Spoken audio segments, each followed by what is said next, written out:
China exempted some U.S. imports from its steep tariffs on Friday in a sign the trade war between the two countries could be easing.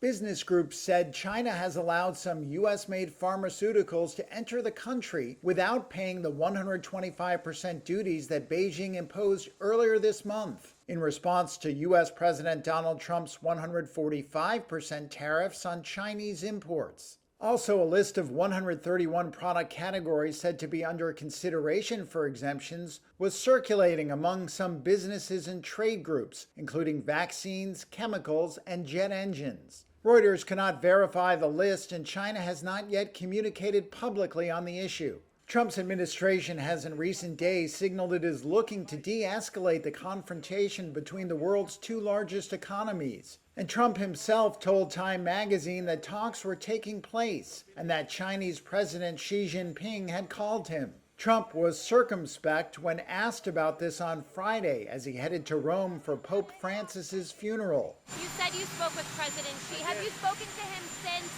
the tariffs? When did you last speak with him? I don't want to comment on that, but I've spoken to him many times, yeah.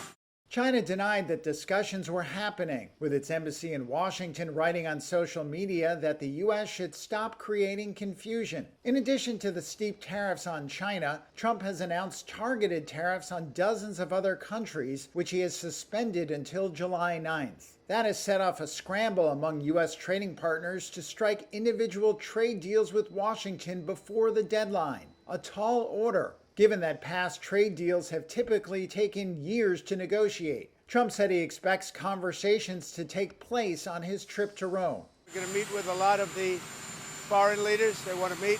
Trump has argued that his thicket of trade barriers will revive U.S. manufacturing industries that have been hollowed out by global competition. Economists, however, broadly warn that they would lead to higher prices for U.S. consumers and increase the risk of recession.